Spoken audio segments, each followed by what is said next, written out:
So it's This is Joe. Micanopy. This is Joe Pierce. Joe Pierce, Micanopy Joe Pierce, some folks call me. We're here in Micanopy at Mosswood Farm Store, and where we have a permaculture demonstration site that specializes in bamboos, bananas. We were just talking about this beautiful specimen back here behind me. It's called Bambusa toldoides, or punting pole bamboo, and how it's sort of a recent discovery or rediscovery of a variety that seems to be the most cold hardy for North Florida.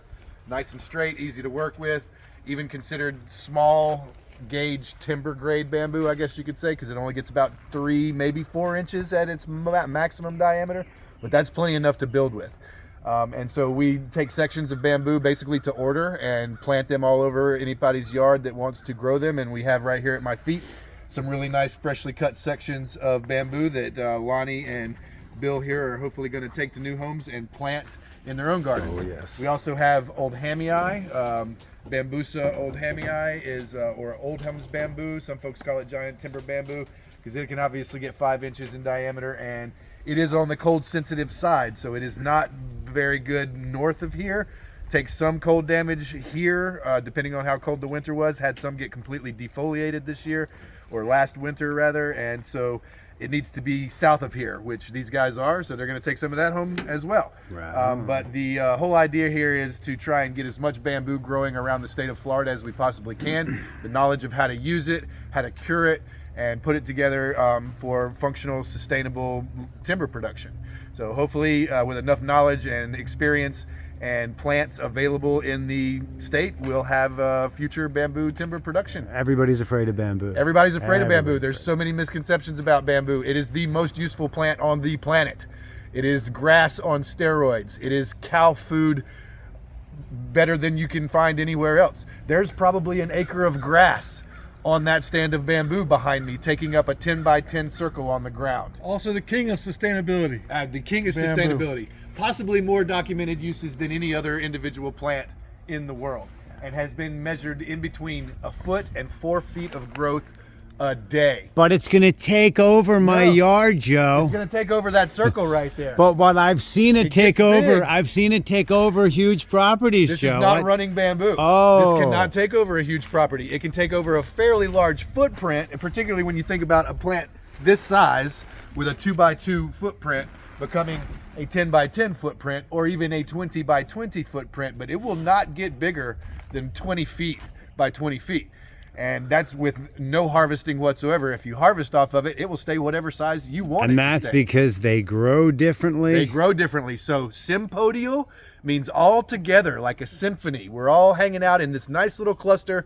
Sympodial bamboo is clumping bamboo. Monopodial bamboo means myself and my root run away with the ground, and they take over and they pop up all over the place. If you see sticks of bamboo that are coming up randomly in someone's yard and they're not in a cluster, in a circle, that is running bamboo, and it is and can be a problem. But if it was worth $5 a stick, it would not be a problem. It's probably true. So we can solve that problem. We can make it valuable. We can teach people how to use it. So even the invasive stuff, we don't like to use the word invasive because everything's invasive, and we're all native to Mother Earth. We all grew here, and we will all grow here. Wherever we grow well, we should grow. So just because something grows well in your backyard that you accidentally planted not knowing it was going to take over your yard, it's not the plant's fault. It's yours for not knowing any better. So we got to teach people what the difference is and how to work with it all, right? So come and see us at Mosswood Farm Store in Micanopy, and I'll teach you about bamboo. Nice. Good. Fast and furious, baby. Joe So- Right, ripped as it. much in there as you can, man. So Joe grows a lot of bananas and a bunch of stuff that you then make all kinds of cool. Yeah, Deliciousness. when we have extra fruit, we make preserves with it. We freeze bananas, we make banana bread with it. I have mulberries that give me bumper crops. I have guavas that give me bumper crops. So I'm trying to focus on the things that produce really well with the least amount of input. Mulberries being one. This is a swampy area, so you can't just grow anything back here. But bamboo, bananas, mulberries, guanacaste, obviously, gingers, turmerics. All these things can handle some wet foot situations, so I've planted a lot of that stuff back here. I also have some higher, drier ground where I have peaches and plums and things like that, but they're not as productive. They don't really like growing here, so they take a little bit more care. So I like the stuff that doesn't need that much care. I discovered this past winter, that cherry of the Rio Grande can take 20s. Oh, yeah. With no damage Stuff is whatsoever. awesome We can't for grow it. cherries down here, but we can grow tropical cherries in the Eugenia family, such as cherry of the Rio Grande, some Jaboticaba potential, definitely Suriname cherries we can grow here. They took a hit. They lost their leaves. They're coming back. I bet you could grow Patombas and Savannah cherries and Yeah, I mean, they can all, we're on the border, right? Tangatubas probably, yeah, if we too. get down in the teens, those guys are toast, right? And we haven't been in the teens in over 10 years. So this past year was 22 degrees 4 nights in a row. That's the coldest we've had in a decade. Wow. Hopefully that will not become a regular pattern, but it seems like the extremes are becoming more regular, right? So harsh drops for periods of time in the middle of the winter, and then warming, and just like we've seen here in Florida recently, we've been 80s, 60s, 80s, 60s, 80s, 60s. It's like 65 degrees outside right now. In a week from now, it'll be back up in the 80s, and we might get another freeze first week in April, so there's no way to know. So I have, been holding myself back from cleaning up my frostbit banana patch here. So some I have cleaned up already. These obviously I haven't, because they insulate each other with the dead leaves. So it's actually a good idea to leave them. But in other situations, I just got sick of looking at all the dead leaves and I lit them on fire. So you can see here, the easiest way to get rid of dead banana leaves You certainly is did. to light them on fire. You certainly did light them on fire. And then you get a deposit of ash, which is banana food, Yeah. and a little bit of charcoal. A little charcoal. And these main stems were done anyway, so the pups are coming back. Obviously, the fire did not affect or kill the Oh stand my by any God, stretch I'm of the imagination. definitely doing And it's that. so much fun. Oh, how did I not Dude, it thought of happens that? so fast and so furiously that it gets your heart racing. Oh, You're thinking that something bad is about to happen, but then it's over. how have I If they're not close thought to enough do each that? other, it'll jump from one to the next, my God. and you get a little chain reaction sort of thing going. So a banana farmer friend of mine in Hawaii was That just appalled when he is- saw me doing that. He's like, "Why would you ever?" Whatever. And I was like, "Dude, all this tissue is dead from the freeze look at anyway. this. You guys don't deal with that." They are happy. Oh, and they're loving it. They're coming Oh back my like, God, boom. that Yeah. is such a good idea. It's a lot of fun too, but just for safety's sake, Yes. they don't call me Safety Joe for nothing. Just make sure you got some water on hand and that you have a wet Yeah, surrounding area, nowhere near anybody's house. Don't do it or under a too dry, canopy. because if you have a lot of mulch on the ground and it's a dry day, that mulch will catch on fire, and I've had that happen. And that can become a little bit more of an That's- issue, but yeah, just that's wild. watch your P's and Q's, and fire responsibly. Yeah, use your brain. It's a Use lot your of brain. fun. It's a lot to ask sometimes, It's a lot but of fun. But then, Wow. yeah, like experimental bamboos that I brought up from Andy Firk's collection in Arcadia. This is Dendrocalamus membraceae and Dendrocalamus beachiana. And the beachiana Oh, got the- defoliated, but man, it's coming back the strong. the beachy is It's a a beautiful monster. What a It is a beautiful bamboo. monster. I mean, side shoots, almost completely solid side branching on That's these guys. food right there. Yeah, and this is 3 This years. is- That's been there 3 years. Yeah, that's high So quality. you see how I stash all my compost just uphill from these Uh-huh. two plantings, so everything that would wash away is washing directly onto the bamboo, and just having my compost piles there, being worked, is feeding them without having to do anything but store my compost right next to the bamboo. This is what Jay is growing on Pine Island. That he I is, think it is, yeah, I Yeah, think it's that's the same. beachiana, Yeah, exactly. and he's Yeah. selling the shoots every I year. want Beachiana. Yeah. So it looks to me like, just from visual, that this would be another one that would start readily from a Yeah, branch. from the branches. Oh, yeah, yeah. it could. Then Yeah, you could get those. sure. Like I've the done that woman's with weed. ventricosa. I laid down a stack of ventricosa just as I was harvesting a stand, and laid it all down on the ground, and the piece that was in contact on the bottom was in contact with the ground, rooted at multiple nodes, just laying on the ground, being shaded and kept moist from the stack on top. When I started picking up those canes, the last one on the bottom of the stack was rooted into the ground. I had multiple cuttings that I could take off of that. And then I had some others that got completely toasted. Dendrocalamus hamiltonii got completely cut to the ground. It's already 3 feet regrowth. This one I'm not sure about. I think it's another beachiana, but it's a little bit different than that one.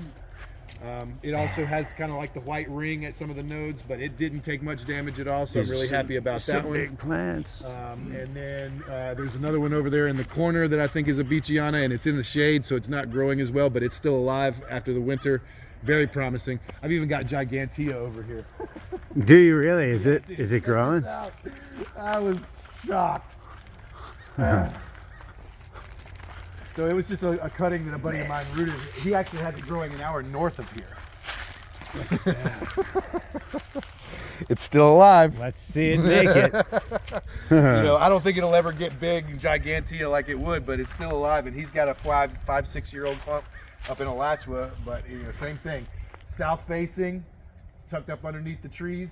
And you can see my old hammy-eye that's under the sweet gum stand right here. Took 0 damage.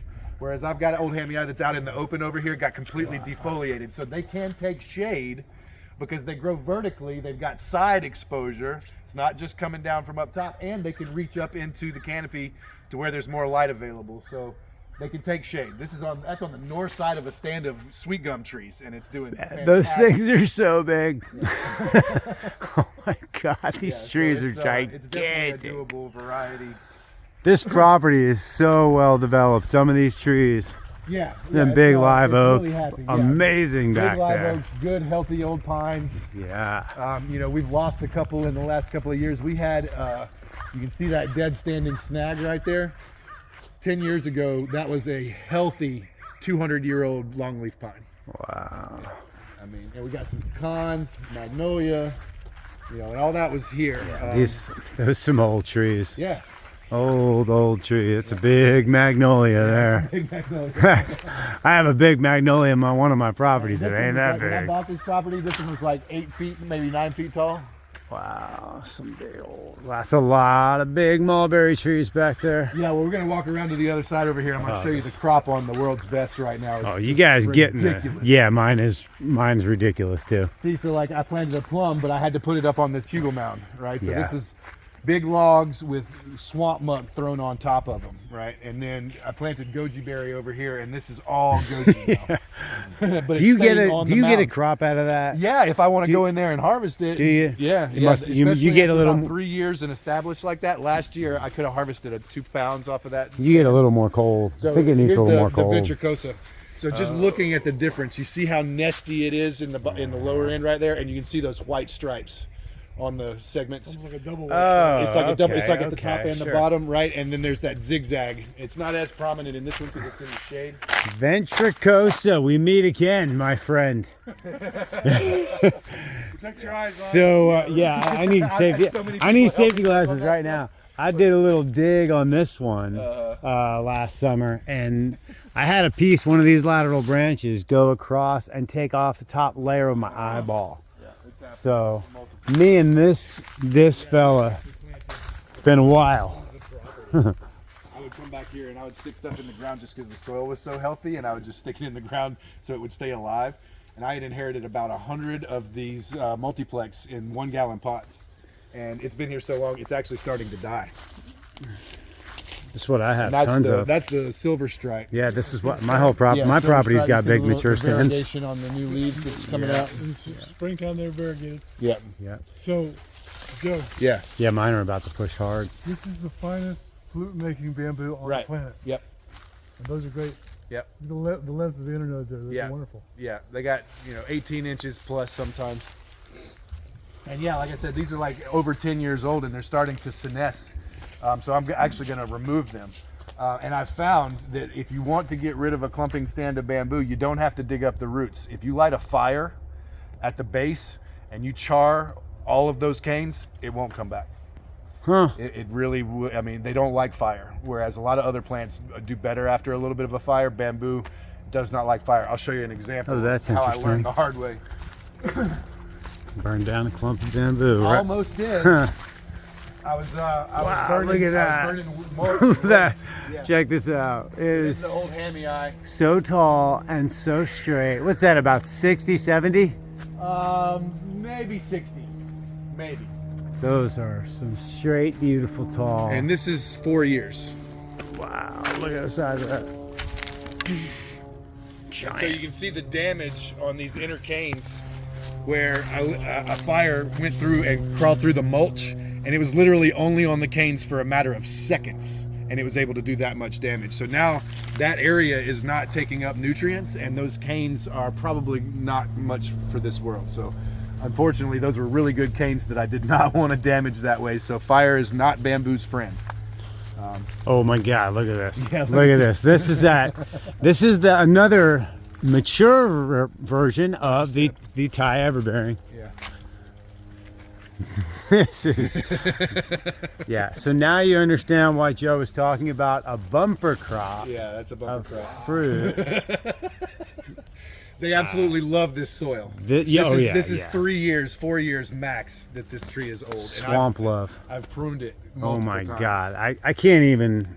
I've never stood under a mulberry tree this productive in my life. No, This I've is never seen this much fruit on a mulberry tree. amazing, No way. dude. Not clusters like Nicely done. that. Right. And so Nicely done, so Joe. This one on this side, where I is the purchased as Thai dwarf Where is the trunk? right there. All right. This is a specimen, brother. All right, look at this thing. So everyone sees what we're looking at. They're 3 inches. There's 3 of them. This one's a little smaller. Yeah, that's all the same tree too. Yeah, all And one then- big and root so mass. This one I bought as Thai dwarf. Yeah. This one I bought as Tice's World's Best.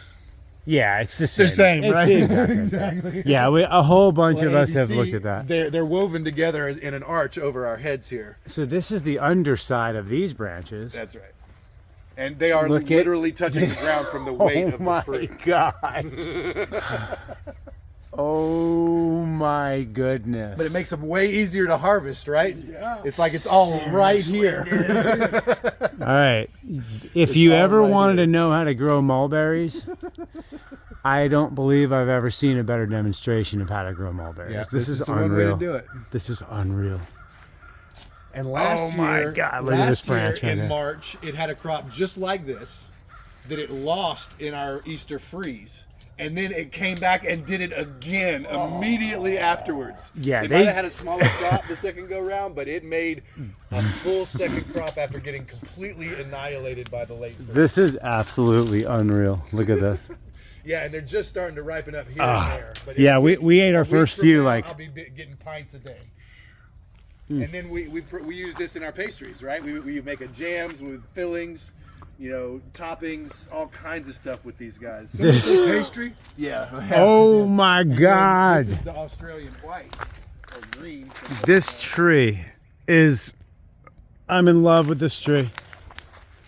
Australian white. Oh wow. It won't Look taste how- like much at that stage. They get a little bit plumper and they taste like honey and jasmine when they're pretty good. completely ripe. Wow, look how big these are. Yeah, they get Check out and these when they're berries. completely ripe, they plump up really well. But there's like I don't see any. Your birds are getting all the ripe ones. Oh, how about that? Is that pretty close? Oh yeah, that's gonna be a sweet one right there for sure. Yeah. There. Beautiful. What a tree. Wow, these are some big old mature. Look at the trunk of this guy. This is And this Australian 4 or white. 5 years old. Yeah, 4 years old I think, and it's been topped a couple of times too. You can see I took some growth off of it there. I took some growth off of it there 2 years ago, and it's like I'm not going to stop. It's like I what want a- to grow. That's the problem with these varieties as opposed to the world's best. can't It's like get you them can't to keep them harvest down. I would need to cut this thing all the way All the down way. to the ground, and it's probably on grafted rootstock. Yeah, so if that- I cut it off right here, I might could get a manageable bush. That's what I was going to ask you. Yeah, it is on a grafted It's rootstock, gotta but you be. can't see the graft Yeah, anymore. it's 'cause grown it's through. So old, yeah. But yeah, this one I was told when I got it was on grafted rootstock. Yeah. And there are some variations in the world of the white mulberries. Like I've got a white one on the other side that makes these little tiny dinky round mulberries. This one is the best white that I've seen because when it does get a really good ripe fat fruit, it tastes like honey and flour, like flowers rather. That one's almost there. And they come off really easy when they're completely ripe. So if you have to pluck it, it's not going to taste as good, but it's still going to be It's Australian white. better than nothing. Yeah, we have one that tastes similar to that. Yeah, they're kind of bland That's nice. until you get one that's just perfectly ripe, and then it's Yeah, like I see. bang. We're like a week away from Yeah. having them all. And I've got orders with Josh Jameson to get the Skinner. He had a picture of a Skinner mulberry the length of his hand. Oh yeah. Dude, 8 inches long. He has. Yeah, these I'd like that mulberries one coming too. off. Yeah, Wow, and it's look at supposedly this. it's like a maroon color when it's ripe. So it's Where's super this place? He's in what's called Babson Park. It's like Lakeland, just the other side of Orlando. Yeah, Josh got some Josh awesome is one of the varieties. most knowledgeable plant Yeah. guys in the state. He finds the optimal varieties for the right situations. Yeah, Josh is And the cool thing about dialed it these in. is that even when they're completely ripe, they're still kind of firm and crunchy. They don't get as sweet, but Unbelievable. they keep a lot longer. And even the underripe half red ones are pretty freaking tasty. I don't believe you can really take in what I'm looking at in my It's hard video. to get a picture of it, I'm, right? yeah, it's hard. I'm gonna try and zoom in, like, so maybe from the view that I'm looking at, so Yeah. you can see. Yeah, I can. All right. So that's what like every single branch, all the way up this 25-foot tall tree, looks like. Yeah, no Like- way the birds could steal all my fruit here. If you can, I'm trying to really zoom in, so you can see just how deep it goes. It's like, it's all of it. It's so thick. I knew you guys would get that in. Unbelievable. Mulberry tree goals. Yeah. Oh, That's the I great have. thing about the lower ones. They got so many branches that are so flexible. Yeah. It's like when the first year it grew up, it got so tall, I just pulled 2 of them together and made an arch. Wow. And then when you pull branches horizontally, it puts more energy into that vertical. So then I had side shoots. These are all side shoots that came off of the arch, and then they arch down on their own. So after I harvest this, I'll cut them back, and it'll do it again. So you can keep this mulberry harvestable. And I was not even aware that the weight of the branches was going to bring it down and make it even more harvestable, because these would have been vertical and they would have been hard to get to. But with a ladder, a short ladder, I can harvest everything on this tree very easily, and most of it without even a ladder. Oh my God, dude. And this is how many years? Maximum 4 years. So 4 years in a swamp. Well, it's, In on, a it's on a mucky- mound, and there's a creek right behind it, right? There's So this there's what is we call a wet weather creek. just- yeah, we're in rich soil. this is what you got to yeah, this is understand. what we're working with. This is what's here. Yeah. This is why this works. Yeah, that's it. This is naturally what. So you're sitting in millions of years of Right, decomposition. this was a black locust that I just harvested from this hole that you just dug that soil out of. So you had this nitrogen fixing wood rotting in that hole and feeding all of these trees. So it's not just that, it's like part of it is the design, is that to encourage these black locusts, nitrogen fixers, to be growing in the area, in the root zone, to be harvesting them. So when you harvest them, the remaining roots die off in the ground, and as they rot, that's nitrogen fertilizer for the surrounding soil. So we have companion plant stuff going on here, and I do mulch here. You know what I mean? I bring in material. I have brought in lots of organic matter because this wet soil eats it up, and this is a very hydraulic situation where water's running through here, pulling nutrients out of here when we have heavy rain situations. So Just notice how high that is planted. It's yeah, up. so it's on a berm. It's up on the top. Right. So we're where gonna. you're standing in heavy rains, floods. Yeah. Oh but yeah. the mulberries can handle it. Mulberry can grow in standing water for weeks at a time, and it's not going to hurt it. It's not at all. The reason I planted mulberry back here is when I bought this property, there was a mature fruiting mulberry in the creek, basically right there on the creek bed where it was wet most of the time, and it was doing just fine. So it's like, yeah, that's like Jeff Lawton says, if you see something growing in your neighborhood without any maintenance or care, then it stands to reason if you were to give it a little bit of care, it's going to do that much better. And any relative of it, variety-wise, will do as well. So I've been bringing in mulberries, and they've all been performing, as you can see, really well. Yeah, you definitely got the Bananas spot. there were already bananas back here, so I brought in more bananas. Elderberry was already growing back here. Loquat was already growing back here. So yeah, and then more bamboo. This is the Validus, the red shoot. So that one's a little on the border for cold tolerance, but being here protected by this palm tree and the other bamboo, it made it. It's sending out new shoots. Definitely doable for this area with what we just had, 22 for 4 nights in a row, and it seems to be okay. So it probably could have taken 19, especially once it's more established. The bigger the stand, the colder the temps that it can handle. See, you got Bethany all over here too. Oh, Bethany everywhere. I love Absolutely. it. I love Bethany. Yeah, sure. Underrated. Yeah, absolutely. No, it's great food. Yeah, I mean, very good food. if you eat radishes, you can eat, Bethany. I think if you eat anything, you can eat Bethany. It's sweet and crispy. It's got a nice texture to it. I mean, anybody would. Huh? Do you use it in pastries?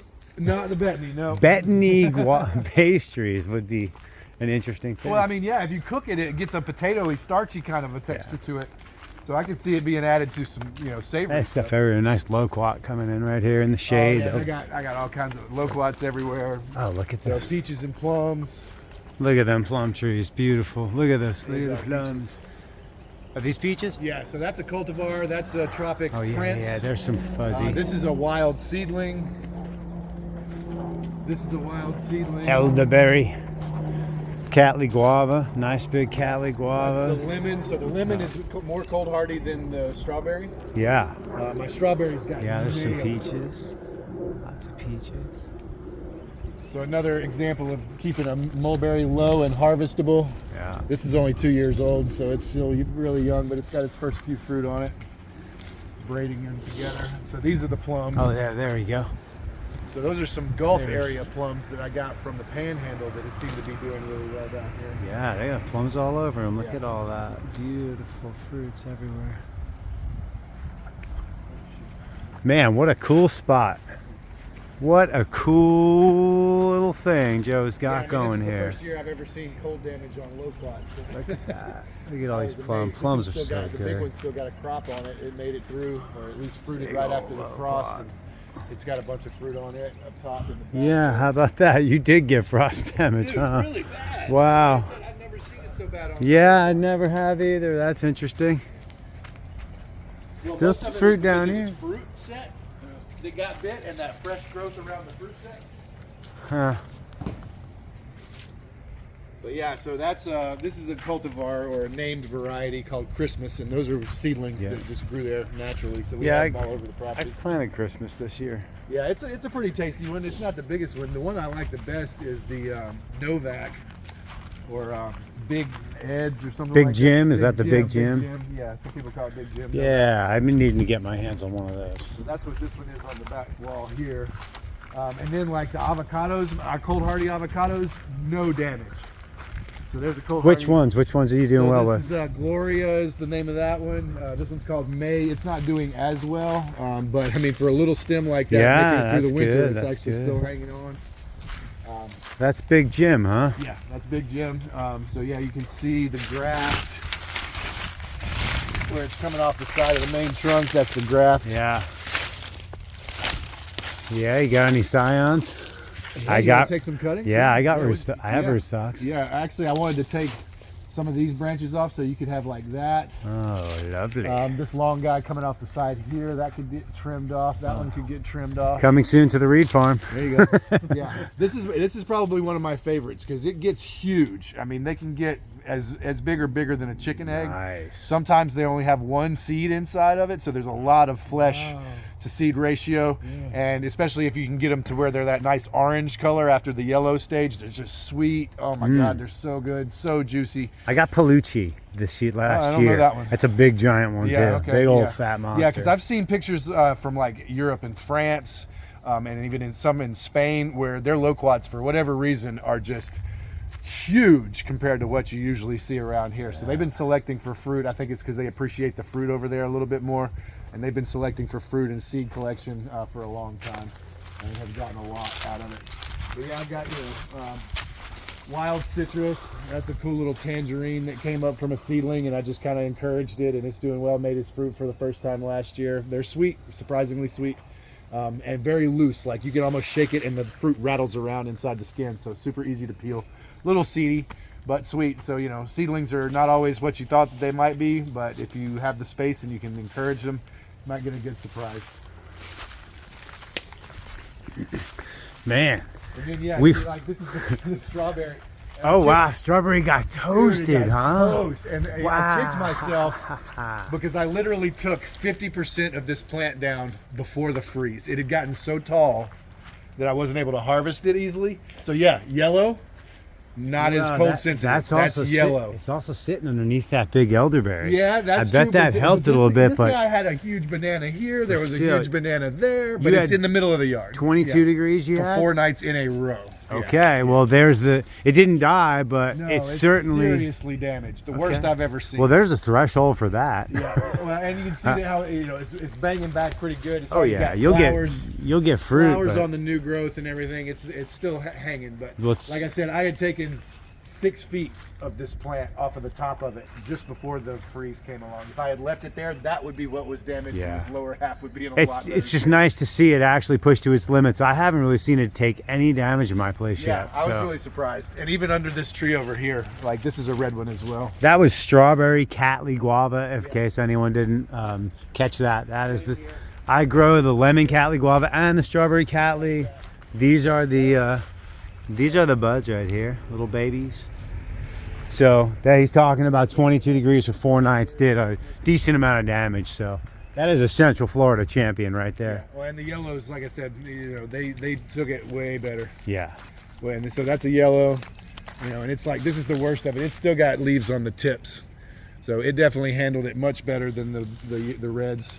But I prefer the reds as far as fruit flavor is concerned. Do you? I think I like the yellow better. When we cook the reds down, you can't tell the difference between it and regular guava paste. Oh, really? I mean, when you're eating Well, I them, haven't it's not cooked them much down. there. If you cook them down and you concentrate the flavor, you can't tell the difference between regular guava paste. that's With good. these, it tastes like a mildly sweet tomato to me. And I'm not a big good to fan know. of sweet tomatoes. That's but good then, to yeah, know the about cherry those. of the Rio Grande. Got fruit on already. Got some set. Still got some flowers. Oh, that's a big cherry. Well, what I've found is that they like it just like the mulberries like it. Yeah. This is their situation. look at is that. really perfectly matched here. Yeah, I have 7 of these, and they are about this tall right now. How old is this? 4. 4. Yeah. Oh, buddy, I'm coming up behind you with 7 trees. That that makes me excited. And it's my favorite of any of the tropical cherries I as far agree. as flavor is concerned. I feel the same way. Yeah, absolutely. Yeah, it's the tall one right there. Yeah. Above the canopy. Yes, All that's the green, one. No Cherry of the Rio frost Grande. damage whatsoever. Oh, 22 degrees 4 for nights 4 in a nights row, in a row 0 and didn't frost. lose a leaf. Okay. Far beyond anything I've exposed it to. That's or that you probably would. Down Yeah, there. I will mean, never you're probably see not it. going to get that when you've got a nice protected spot at your place. Well, we're in Micanopy, which is, I mean, you're a bit north, quite a bit north of me. Well, yeah, I mean, It's a 2-hour drive for me to it's a get 2-hour here. drive, but you're also diagonal. So I would say, we're probably like 60 miles north as far as Straight the lateral north lines are latitude. concerned. Yeah. It's considerably colder. Yeah. We were standing in your backyard earlier, and it was cold. Over there is considerably colder than here too. So just that 15-minute drive from here to Hawthorne, in that open area where we have way more canopy here, there's way more water real close here. Micanopy is generally warmer than the surrounding areas, so we're in a microclimate inside of Alachua County, kind of a thing. We're on close to the southern border of 9A, 9B, right? So you go about 10 miles south of here, and you're technically in 9B. Which has but the colder side of it. Yeah, exactly. So we're on the warmer side of 9A, colder Yeah. side of 9B, sort of thing. But And what's- 9AB is just What's beautiful for my Red zone basic, because I would consider you kind of north central Florida at Yeah, this point. totally. Most of what I'm doing and the people I'm dealing with, and even a lot of the people watching this video, are probably going to be Central Florida. Yeah. Anything that Joe can grow here Yeah. is going to thrive in Central Florida. Oh yeah. Like a if you're taking champion. it further south, yes, it's Yeah, definitely going to do better. anything, all because you're not protecting. You're not going I to the can't lengths. cover anything. No. No, he's not doing this. You can't cover a 20-foot tall cherry of the Rio I Grande. covered one plant. You want to see what happened to it? But This is why man, this is why I don't usually buy. here's another one. Who's this? Strawberry or lemon? That's strawberry too. And Strawberry. It's more protected under this tree, Yeah. but still, look, it still lost Yeah, the top. it sure did. Yeah. Sure did. But yeah, this is a nice big old mature strawberry. Look at that. And it goes to show this is a good example. People say you can't grow stuff at the base of camphor trees. Yeah, I don't They say buy that. that. The leaves have chemicals and the roots have chemicals. Well, this is proof that that's bull. There you go. Because I mean, this thing is in the roots of that camphor tree. It gets constant leaf duff from that camphor tree. If camphors were putting down any kind of growth, this thing would not be as healthy. And I harvest off of this every year. Man, you're crushing And rumors the left and Simpson right. It's stopper on awesome. the other side is also a really nice one. Say what? Crushing rumors. Oh yeah. Crushing. That's what I'm trying, yeah. There's so much. Oh, no, I was also told that I couldn't grow bananas here. You know what I mean? And People always worried the about. last 10 years they were wrong until this past year, and then they were like, "Yeah, well, I told you so." I'm always hearing that what if I get a mulch that's camphor? Then it's no right. good. No, it's great. No, it's it, great. It doesn't rot as fast. It, it lasts doesn't longer. This is another cherry. another Rio one? Grande. Yeah. Big old fat cherry of the Rio Grande. Look how thick that is. Yeah, And- I think and you I can think see I topped this one once already Yeah. too in the 4 years, and it doesn't want to go man, short they're and so shrubby. It tall. wants to be tall. Yeah. Look at all the fruit that are yeah, set. yeah. Yeah, I have a ridiculous amount set on mine too. This is so promising to see. Avocado. So just right here, you know, cherry of the Rio Grande, mulberry, avocado, banana, you know, within 10 feet of each other, basically. So a nice little guild going on right here. Yeah. Elderberry coming up all over the understory. You know, it's How do you feel about that? elderberry? I cut them down. It's chop and drop where it's not But you're- not wanted. But I harvest the fruit. I harvest the I flowers. never get any fruit. But how do you feel about the root? Let's call aggressiveness of the roots.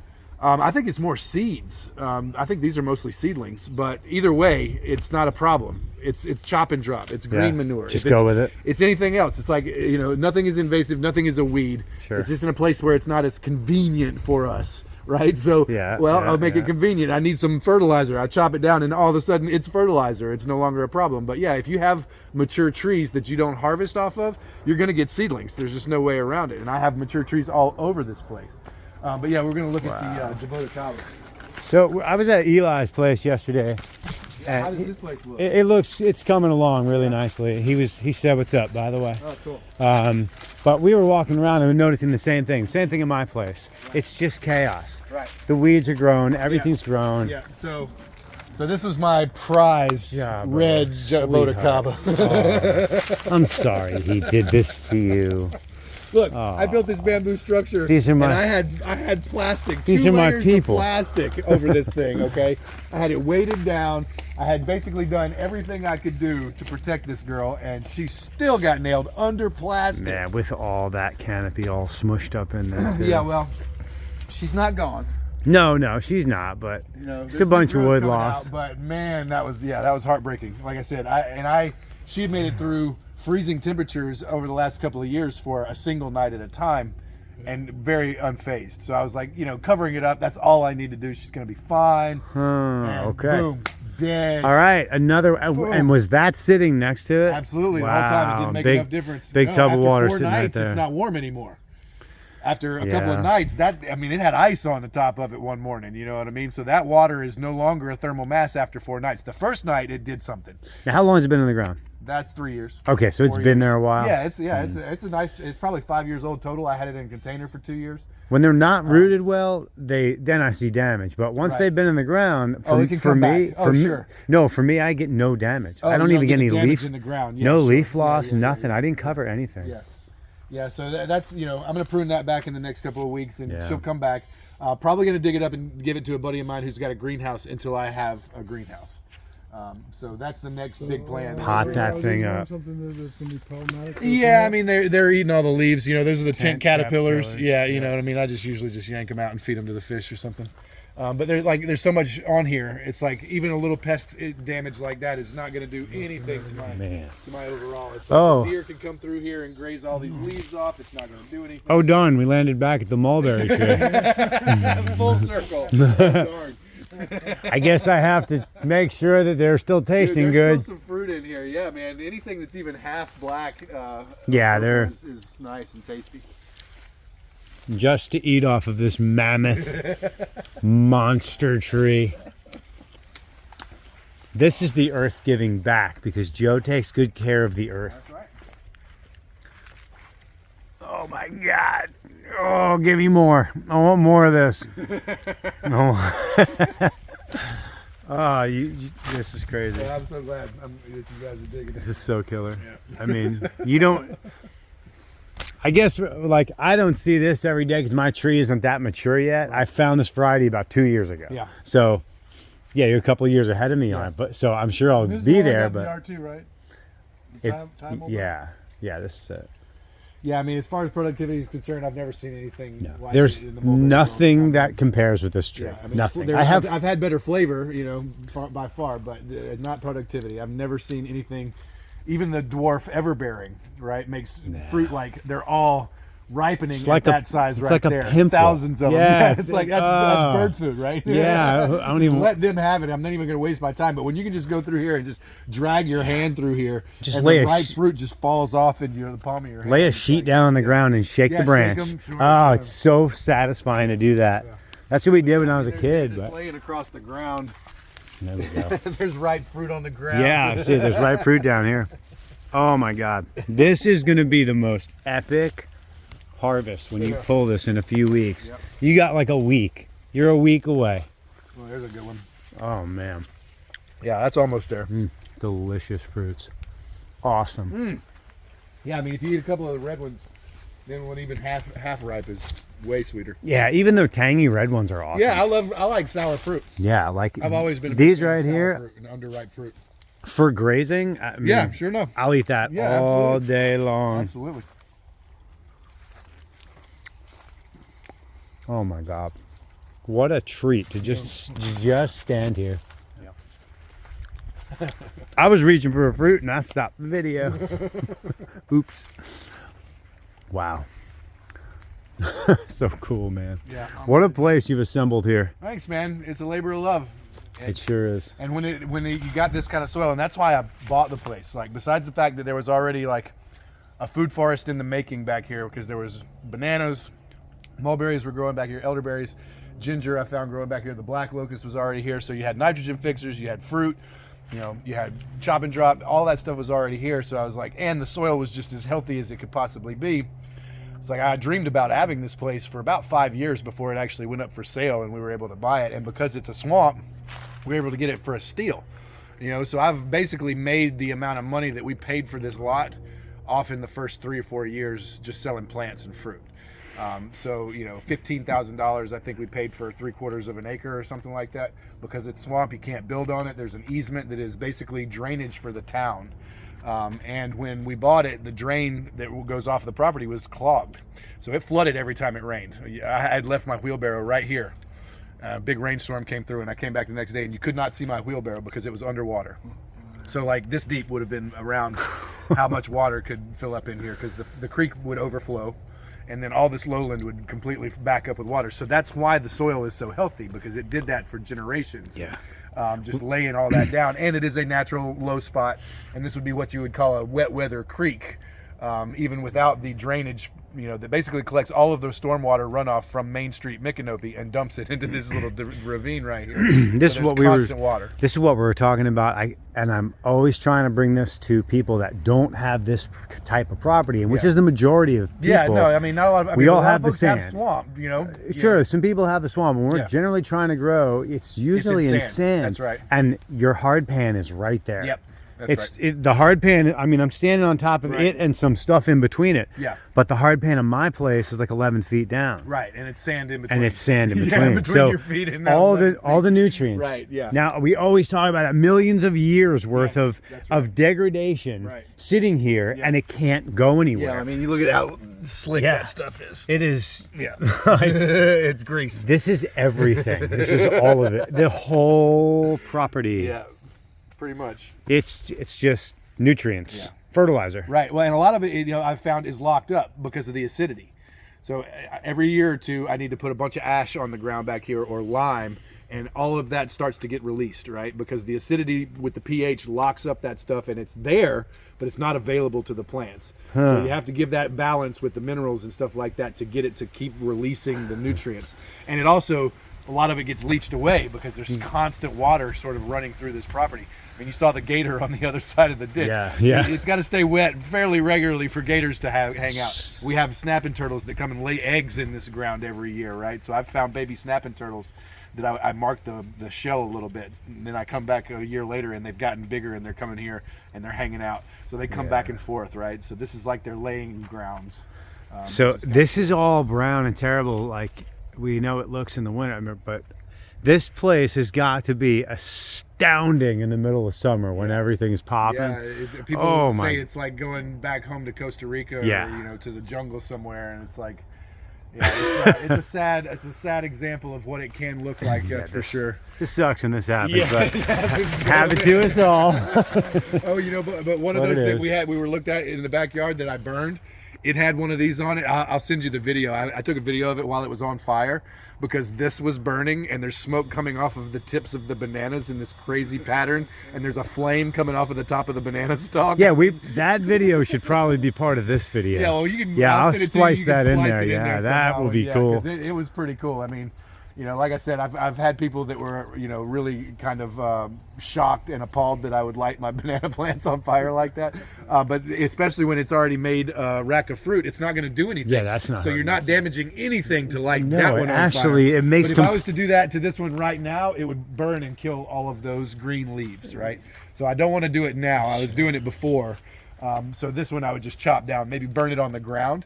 So you can take the leaves and chop the leaves off of the stalk, and then lay the leaves down on your ground in your pathway, and you light them up, and they'll burn low and slow, and they'll deposit that ash and that charcoal on the ground, and they'll kill all the weeds in the pathway at that one. So you're getting rid of everything all at once. Yeah. You're getting rid of the weeds in the pathway, and you're getting rid of your chop and drop, and you're giving it a little bit of water soluble fertilizer. Like the banana leaves by themselves are great. It's a good mulch. It's going to break down. It's going to become but soil. this is now. But if you burn it to ash, ash is the best plant food for bananas. It's potassium, it's Potassium, calcium, it's yeah, all those it's all goodies. there. And then it's water soluble. So as soon as the rain hits it, it disappears into the ground, and the roots can take it up almost immediately. So ash is great, particularly for bananas in any form. Wood ash from your stove, your barbecue grill, whatever. We do that a lot, but I'm a little disappointed in myself for not having thought of lighting the banana leaves on fire before. Yeah, well, you know, I have a friend who lives up he lives an hour north of here, so his get a little more frost damage than mine, and he's got hundreds of stands on his property. He's from India, so he just grows them as much as he can, and they're tall varieties like the tall Namwa. It's really hard to get all the way to the top and chop those leaves off without taking the stalk down. So if you want to leave the stalk, then that's the way to do it. Is you just light the leaves up, and then just in like 3 seconds, the whole thing is over with. One of the things that's coming out of that forge you just gave me is the banana pruner. You're gonna make one. I have it. Yeah. Oh, yeah, with a blade on the I'm end of cooking, a and pole? I've got an idea in my brain. It's gonna. because that's. I mean, they have those in India that they use on long bamboo sticks. You need to be able to just. It's got a push blade and a pull blade, and they use it for harvest. Yeah. And chopping the blade. Like, you ever seen the video of the guy he's got a blade on the end of a pole, and he'll take a tall 20-foot banana stalk down in sections in 5 strokes. Shock, shock, shock, shock. And the whole thing just falls in logs onto the ground after they take the rack I take off. them down gently. I just notch them and, I lower them, lower them slowly on my shoulder and take it off. Yeah, that's the way to do it. But yeah, I'm gonna make the pruning blade to be on a pole. I've been thinking about it a while. We need that. Yeah. You're not buying one. You're getting the first one sent to you. Okay, so we're gonna dig up some of this lizard tail. Oh yeah, we got to get that for my friend Susan. She needs some medicine plants.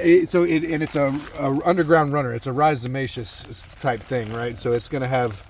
So it's got these long, deep tap roots, and then it runs across the ground. So one will make more, kind of a thing. And I'll get you a bag or something to put them in. Yeah. So this will be potted until it goes to wherever Susan does. Right, and she can put it in a pot in a tub of water. It's aquatic, so it can handle it, and it's a good filter plant because of that as well. Oh, so man, yeah, I'll include it in my aquaponics system. Your sister Susan? Yeah, Susan, I sent it to her. She says, "Yep, I want that." Yeah, so grab that and we'll get a pot to stick them in. Wow, everything is just swamp So loamy, and just rich. Oh my God, to have 10 yards of this soil at my house. Yeah, really. Oh my God. But you got all that mulch, man. I got all that mulch. It will be that. It'll take 20, 30 years. I know. It'll get there. It'll be there. 100,000 yards of mulch. 10 years of my life. Dude, I mean, I got 1 load of mulch dumped in the last 5 years. I thought it was just like my birthday. And I threw a load. He never came back. Never came back. Take us giving him the $50, Joe. Yeah. You know, I give him a chocolate bar. and they just come all the time. You got chayote growing? No, I don't have them started. You got wild ones. I brought those home and the dog ate it. That one's no good, but I got some sprouted over here. Oh yeah, the dog. Probably pee in the car. He is, because he run away earlier. No, he's gonna jump out of the car. He can go to sleep. You just have them growing wild, huh? These are just what I have not collected from what came down last year. Wow, look at them go. And because they're on the ground, they didn't get frost damage. Oh, beautiful. A nice start of chayote. Thank you, sir. You want one, Bill? Sure. That's such a cool. I've got my rack for them already at the house. I haven't such a haven't cool had success plant. with them yet, but I'm still trying. Well, the first I've prepared them many ways. They make the best pickles I've ever had. But the easiest thing I found now to do with them is to peel them while they're fresh, raw, salt, pepper, and lime juice, and just a table hot snack. sauce, yeah. Hot sauce, sure, yeah, man. Love it. It's just Oh, it's so good. delicious. It's just juicy, crunchy, super nutritious. Yeah, chayote squash. You see how they're growing. They're dropping on the ground. He just didn't get to pick these up yet. I've had success with these 1 year. If you can grow them, I know you'll be able to grow Well, them. clearly, And here's they another- like it wet. Well, no, they don't. We're on high ground. They won't go down there. Well, they definitely like some nutrients. They like so. regular moisture They and like nutrients. yeah. But this is drier than down there. So look how much difference this is Oh yeah. compared to what we were digging before. Yeah. See how sandy and dry that is? If these stay wet, they rot and they die. In the summertime, when we get rain almost every day, they start to finick out. They like, Okay. oh, I don't like that much water. So I call them a Goldilocks plant. You're definitely doing well with. You got a lot of nutrients here. I got a lot of nutrients. And these roots do run. The 1 year I had them, these roots will reach out pretty well. Well, So I'd imagine the they're interesting thing about these is that they have an edible taproot. It's a giant potato. So I've seen people grow them in garbage cans in Latin America, so they can just dump the garbage can over at the end of the season because they've got hundreds of fruit. They can just plant another one, and they'll have a 50-pound Nice. tuber that can be cooked. So the whole plant is edible. Greens, the tendrils, the new tips are like asparagus. So you can eat the leaves, you can eat the vines, you can eat the seed. There's one seed, it's like an avocado. You can't take the seed out and plant it. You have to plant the fruit, right? So I eat them like that's an the apple. spineless variety. I eat them like an apple. That's how. Yeah, no, totally. When they're Take 'em to young work and with the me. skin is tender, you can eat right through it. Once they get old, the skin gets pretty tough and hard to eat through. Wow. But yeah, this is the minima, the Bambusa ventricosa minima. Yeah. That we originally. I call it Buddha the belly. true dwarf Buddha's belly. I bought one and carried it up there to Panhandle when I was living up north. And Yeah, is that It died. Yeah, I got that. Oh, and this is just kind of cool. Check this out. This rabbit's foot fern. Oh, nice. I like that. Check out. There's a lizard living right there behind it. Wow, I totally see rabbit foot. In a palm tree that I just stuck it in. You can see where I started one right here. Yeah. So you just break off one of these fingers and you my stick it wife in there. needs that. And then this is like what I call palm post. You know, instead of compost, it's just palm post. Wow. Yeah. So That- palm trees, rotting palm trees, you can grow a lot of stuff in those. That's a plant for my Pineapples. wife, Yeah, yeah, they're really the rabbit cool. lady. And yeah, I've seen these where Rabbit. Well, I bet Joe give you a piece of broken one off. Yeah, Yeah, is it easy to grow off of that? dude, totally. See, look, it's already on the ground. Oh wow. It's down in the Oh, ground. Kelly's gonna freak. She raised a rabbit. She's a rabbit lady. Oh, that's right. Oh yeah, it's got some leaves on it. So this is like, In a palm stalk.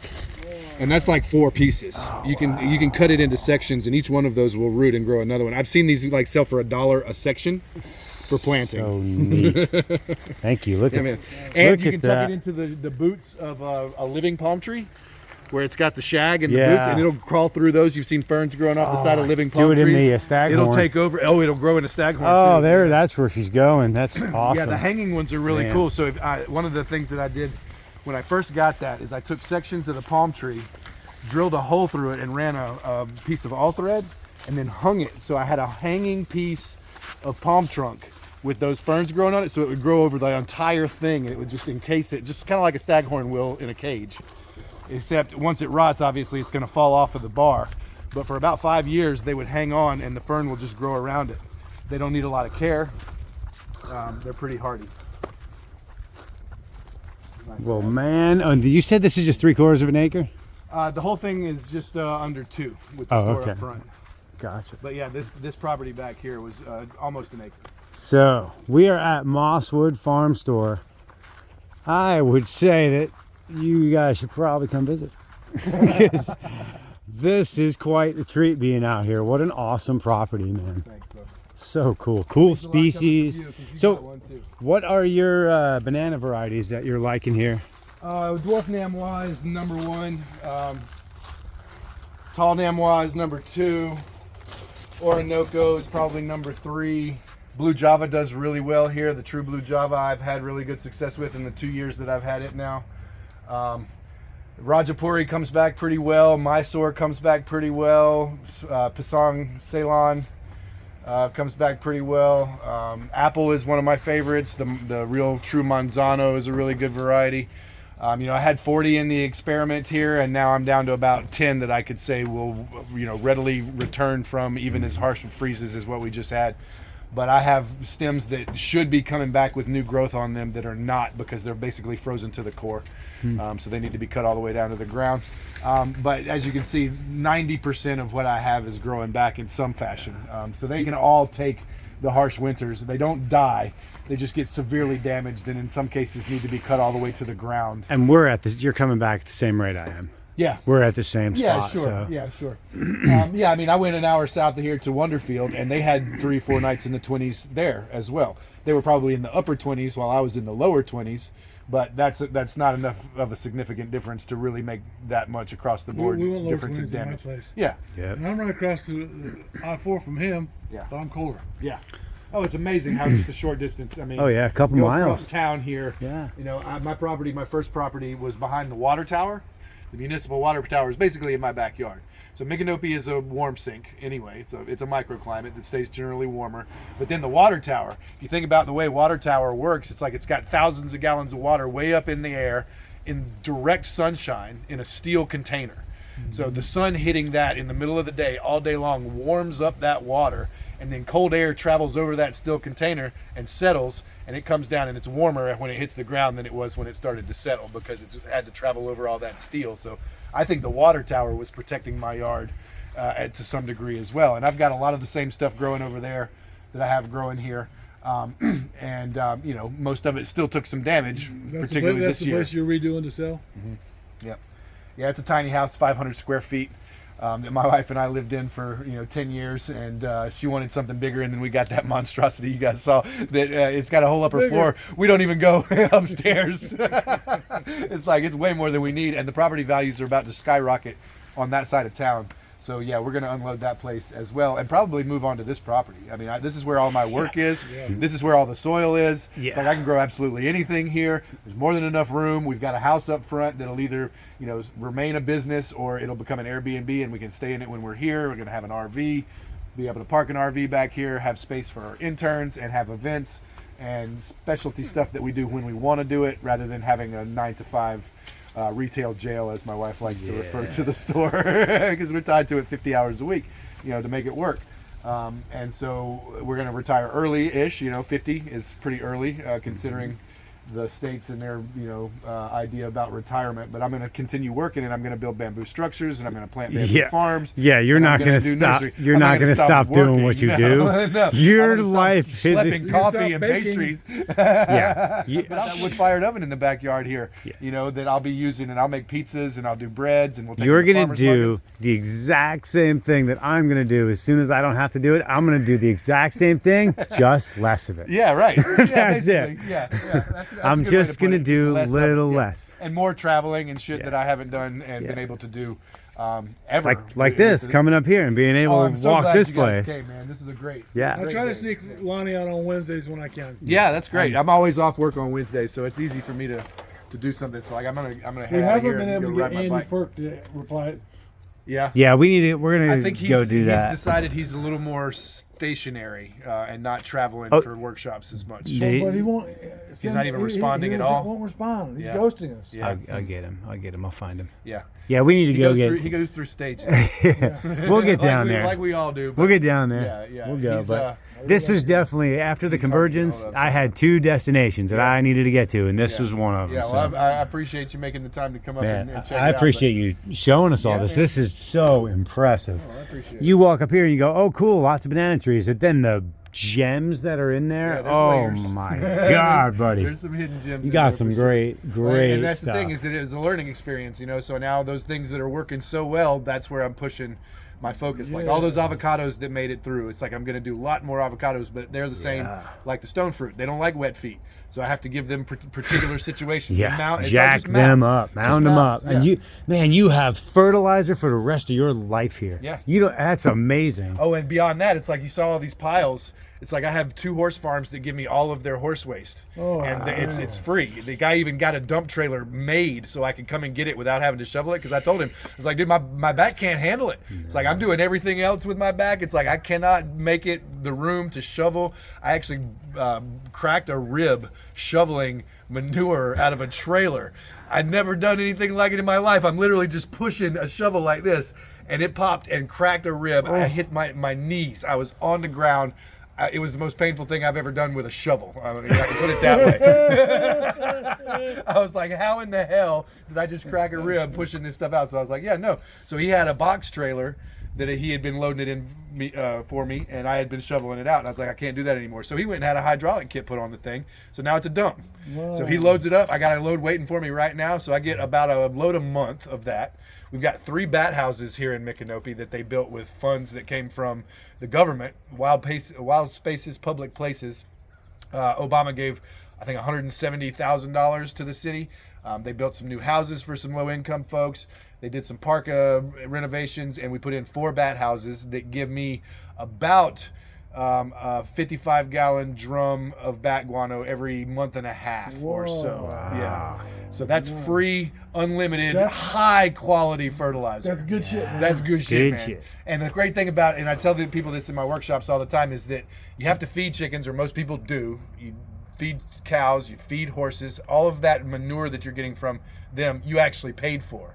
With bats, all you do is build the house.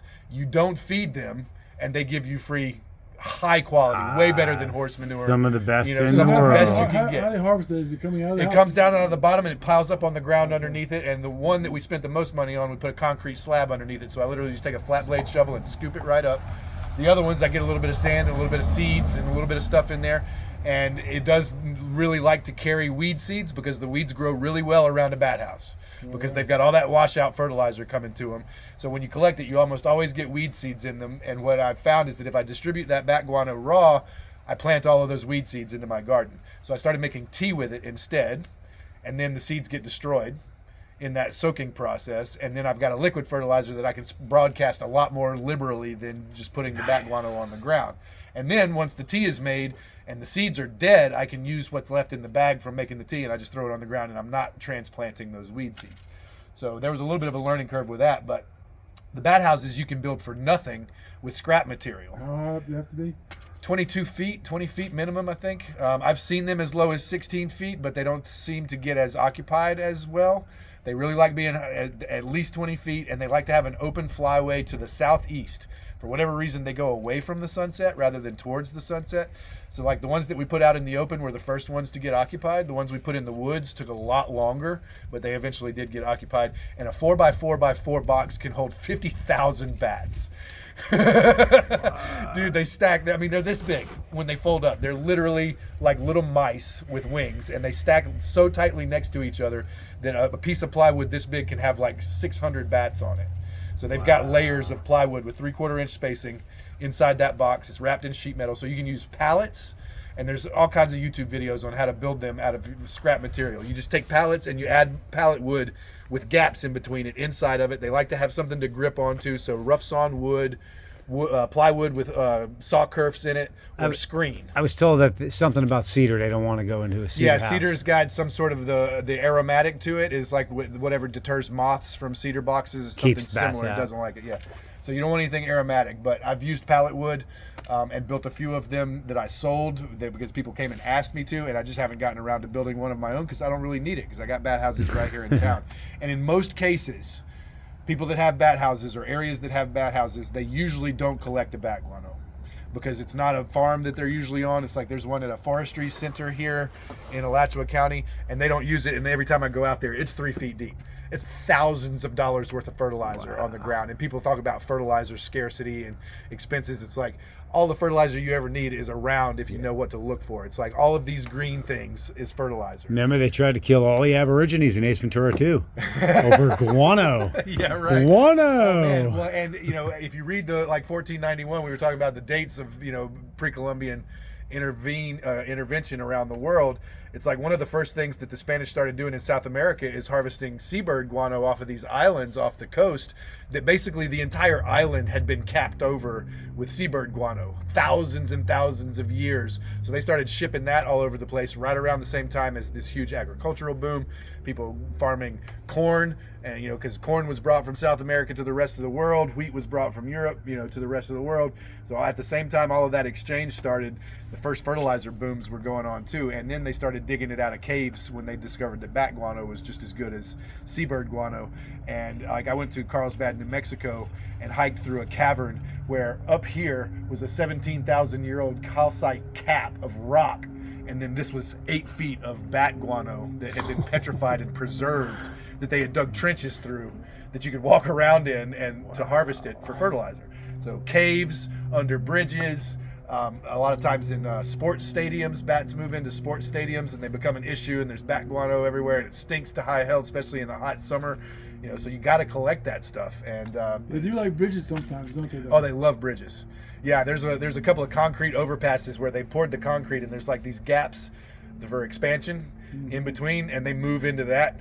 And I ran into this guy that was trying to create some sort of a prevention mechanism, and he had hundreds of empty caulk tubes that he was sticking up into the cracks that supposedly was like a one-way sort of thing. Once they flew out, they couldn't get back in or whatever. I went back 2 months later and they're all gone. It didn't work. It was like somebody paid him a lot of money to try and get rid of these bats, and it didn't work. And it's because a bunch of rich horse people are riding their horses underneath there, and it's like, and the bat guano smells bad under that bridge for 5 seconds, and then they're out the other side. And it's like, I'll go up there and I'll scoop that stuff up for free, and you'll never smell it because it's good fertilizer. Good yeah, and you got to have it. So yeah, I mean, that gets sprinkled on the ground out here. So I do import a good bit of fertility, but I try and make it all free. And so far, I very rarely pay for fertility at all. And natural and organic and clean. So Absolutely. You're producing a healthy product. Yeah, even the horse stuff. You know, Yeah. people are always questioning my that's horse clean. stuff because I don't know where the feed that they are giving their horses is coming from. But I've been using it for years, and I've never had a problem. Also, with the perennials, they're not as finicky as the herbal annuals, like your veggies and stuff like that. So You see a lot leaf of times, curl. You see leaf curl. Yeah. Yeah. The elderberries do it constantly. Right. If you start seeing leaf curl in your elderberries, Yeah, no, if something's hurting an elderberry, it's then bad news. it's herbicide and Yeah, that stuff. right. That It's makes usually egg on Yeah, or one of that those. makes But sense, for sure. yeah, I've seen it on that. Well, man, I think we're gonna clip this video, but that was like quite the information dump. Yeah, We've I'll got. give the opportunity. That's awesome. I So can dump some information. I don't think it's possible to encapsulate all the things that you do. Like, and you don't really have a social media setup or anything like that, so people can kind of understand who you are and what you do. Yeah. Joe builds things. I mean, I build things, but Joe builds some really cool things. Out of straight bamboo, we built something at the Florida Permaculture Convergence together. I got to Huge. get a schooling on how to build. I mean, we assembled this huge structure with pure bamboo, no metal, no nothing, just bamboo. It was Yeah, making pretty those amazing. dowels is pretty fun. Everybody So- seems to enjoy that, at least for a little while. Yeah, the dowels. Until they is- pounded about 50 dowels, and they're like, okay, can I do something else? Yeah, Yeah, it's a lot of work, you know, because all of this material was mainly utilized during times that people had a lot more time on their hands, right? And so all of these methods were developed when labor was a necessity, and now labor is a hassle. And we've just gotten spoiled as a race, but particularly Americans have gotten spoiled about what it takes to actually build something of quality and with integrity, you know, and some sustainability. It's like pine trees. They're not sustainable, man. I mean, the amount of milling alone in energy is huge, right? So this stuff doesn't need to be milled. It takes some labor to process it properly. In some cases, all it needs to be is cut and delimbed, and then its use, you know, is right there. So if there are lumber price, you know, gouging going on, this is definitely a viable alternative. Yeah. And it's way more sustainable as far as productivity. 80 to 100 years production out of a stand of bamboo. Whereas, you know, pine trees are harvested at 30 years, and then you got to wait another 30 years before you can harvest it again, where you can harvest off of this in basic perpetuity. I mean, it's a perennial, highly productive timber crop. yes, it's definitely underrated and underused. So, how do people get in touch with you, or learn about you, or You know, see what you're I've doing? got Instagram, Cyber Joe Daddy, you know, Joseph Pierce on Facebook, Mosswood Farm Store. We have a website, we have a Facebook page, we have an Instagram page. You know, social media is where it's all at these days. So I do as little of it as possible, but I do use it for that particular tool, which it is very useful for, is staying in contact with the community, you know, kind of thing. And so we advertise our workshops there. You know, and whenever I'm doing anything, the next workshop that I am doing is the first weekend in April, and it's called Food is Medicine Conference at my friend's farm.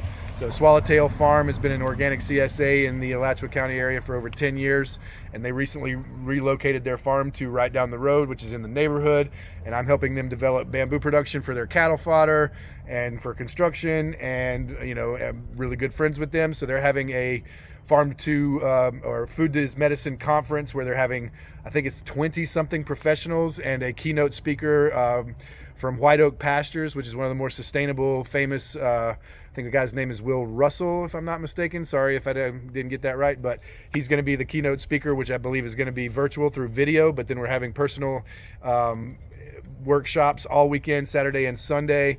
There's camping available, and local, well-paid teachers will be very happy to be presenting to you because they're being compensated for a change. So come help us out and join us if you can. All right, man. Yeah. Thank you very much, sir. Yes, sir. Yeah, we gonna get our prizes. Yeah, we can get some. They're gonna be heavy.